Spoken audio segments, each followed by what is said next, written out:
Paris Saint-Germain were crowned Champions League winners for the first time last season, becoming the first team to win the competition in its new format. The Ligue champions found it difficult to adapt to the changing structure early on, and were even at risk of getting eliminated from the competition at the league phase. But they managed to turn it around in the knockout phase and grew into a team that sent fear down the spine of their opponents. They were ruthless en route to the finish line, and they got the job done in historic fashion. PSG's Champions League success was a headline of a campaign that will go down the history books, not just for the way it ended, but also for the dramatic overhaul in the format. UEFA implemented this new Swiss-style league phase format, which was the most significant structural tweak since the group stage was introduced over 3 decades prior. As expected, it was received with mixed opinions, but after months of high-stakes drama, nail-biting finishes, and unexpected upsets, let's assess whether it can be considered a success. Heading into the season, UEFA ditched the traditional Champions League format that split teams into 8 groups of 4 and replaced it with a single 36-team league table. They introduced a roulette of unpredictable fixtures, with each team playing 8 different opponents, 4 at home and 4 away.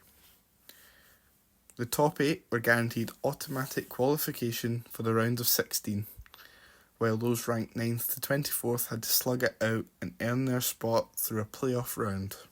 It was a massive shift for what the football world was used to, and yet, somehow, it worked.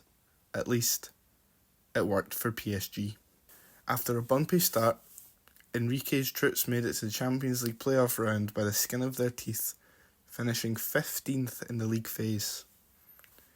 They lost 3 of their first 5 games, which would have been enough to send them packing under the old format, but the new design gave them a lifeline, which paved the way for their remarkable success.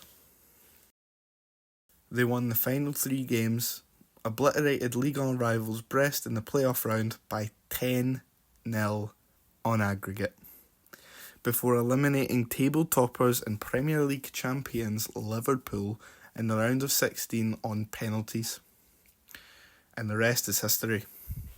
PSG's success was a win for the very essence of the new system, rewarding resilience and fighting spirit and not just early dominance.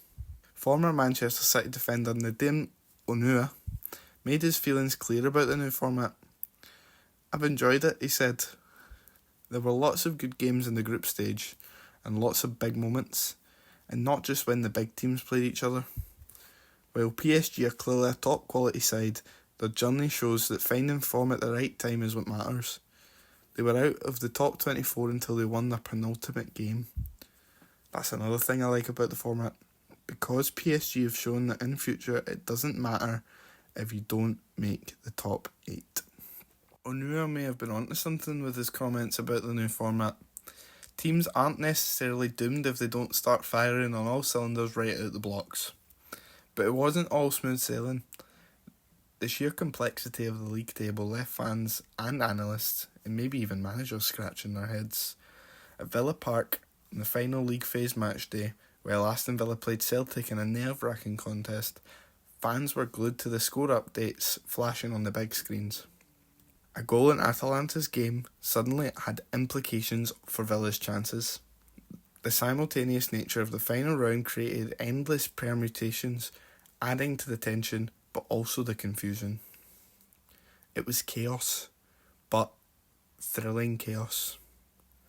Only 2 matches on matchday 8 were genuine dead rubbers. The rest carried weight, either for qualification, securing a playoff spot, or just seeding in the next round. Out of the 36 teams that were in action, 27 had something on the line. Under the previous system, many groups would have been settled before the final round, but this time around, it was highly unpredictable. From 3rd to 23rd in the table, only 6 points separated the teams going into the final round. For once, every game really did count. The new Champions League format wasn't always in the pipeline, at least not until whispers of the Super League coming back to life became the talk of the town. The new format was a move to keep the threat of a breakaway Super League in the shadows. It was always as much as a political move as a sporting one.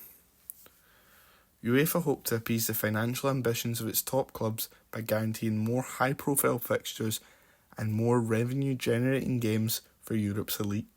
They may not have planned to jack the intensity up a notch, but the new format did just that. Was the new format ultimately a success?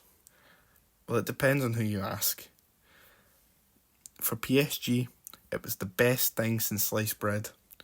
But for a team like Dynamo Kyiv, not so much. Especially as they were eliminated despite racking up 11 points, while Manchester City limped through with an identical tally. Despite UEFA's "every game counts" slogan, 9 teams had already been eliminated before the final match day. Shakhtar Donetsk needed a near impossible 5-goal swing to stay alive. With 24 of the 36 teams qualifying directly or entering the playoffs, the cushion was wide enough that some poor runs like Manchester City's 3 losses in 4 matches did not spell the end for their campaign. City even made it to the knockouts despite flirting with disaster. Many still believe it's more that favours the elites. But in fairness, they were put through the ringer. Barcelona, Arsenal and Inter Milan all reached the semi-finals, but only Liverpool managed a clean run through the league phase before they eventually were knocked out by champions PSG. Nothing was guaranteed. The usual culprits had to bring their A-game, and it made for better competition. This season proved that reinvention is not entirely a bad idea.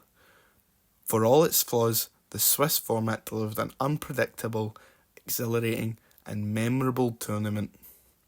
It made every week of European football matter, and for UEFA, that is mission accomplished. If you enjoyed this video, make sure to like and subscribe and let me know your thoughts in the comments down below. And I'll see you in the next one.